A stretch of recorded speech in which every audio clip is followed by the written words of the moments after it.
আচ্ছা, অনার্স বাতিল হচ্ছে কিছু সাবজেক্ট, এটা আমি নিউজ হিসেবে দেখেছি। আমি আমাদের সরকারের দিক থেকে অফিসিয়ালি জানানোর আগ পর্যন্ত এরকম কোনো নিউজকে আমি গুরুত্ব না দেওয়ার জন্য, হয় কি কোনো একটা মিটিংয়ে নানান রকম আলোচনা হয়তো হয়, সেখান থেকে কোনো সূত্র কাউকে কোনো, আমি নিউজটা পড়িনি, হতে পারে আসতে বলছি। কারণ এটা এমনি গ্রোসলি একটা জিনিস কিন্তু আমাদের মাথায় অনেকের আছে, সেটা হলো এসব সাবজেক্টে অনার্স থাকবে না, আমি আসলে মনে করে থাকবে, কিন্তু আমরা এগুলো কতগুলো জায়গায় রাখবো, কয়টা ভার্সিটিতে থাকবে, সেই আলাপগুলো হয়তো হতে পারে। কারণ আমরা বারবার বলছি আমাদের দক্ষ জনগোষ্ঠী প্রয়োজন। আমরা প্রতি বছর 21 থেকে 22 লাখ মানুষ কর্মবাজারে প্রবেশ করে, আমাদের যে গ্রোথ রেট জনসংখ্যা মানে সর্বোচ্চ, মানে সরকারি বেসরকারি প্রাতিষ্ঠানিক অপ্রাতিষ্ঠানিক মিলে 7-8 লাখের বেশি মানুষের কর্মসংস্থান করার সুযোগ বাংলাদেশে হয় না। তাহলে খেয়াল করে 1/3 আমরা পাচ্ছি না।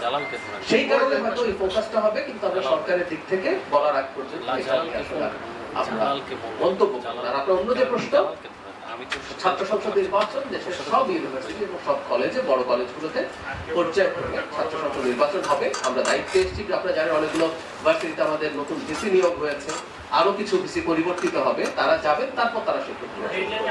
এখন খুব স্পেসিফিক ডেডলাইন এখনো নেই। আমরা আসলে যারা গেছেন তারা তো তাদের এই সবকিছু বুঝতে হবে, পরিবেশ নিশ্চিত করতে হবে, তারপর গ্র্যাজুয়ালি হবে। এমন না যে একসাথে সিরিয়ালি হয়ে যাবে, এরকম না।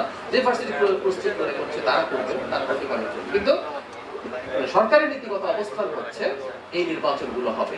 আপনি খেয়াল করবেন আগের ইন্টারিমের সময় যে নির্বাচনগুলো হয়েছে সেইগুলোতেও বিএনপি ছাত্র সংগঠন মানে প্যানেলে তো নাম থাকে না, তারাও অংশগ্রহণ করেছে। তারা ধরুন আমি এভাবে বলি, ঢাকা ভার্সিটিতে যখন পরাজিত হয়েছে তখন অন্যান্য গুলোতেও তো মনে হতে পারে, এবং অনেক ক্ষেত্রে মনেই হচ্ছিল যে তারা পরাজিত হতে পারে, কিন্তু তারপরও তারা পার্টিসিপেট করেছেন পরাজিত হলেও। একই প্রবণতা আমি বলছি, আমরা আশা করি ছাত্র দলের প্যানেল ভালো করবে, কিন্তু সেটা যদি নাও হয় এই নির্বাচনগুলো হবে বাংলাদেশে একটা গণতান্ত্রিক চর্চা এই সরকার ছড়িয়ে দিতে চায়।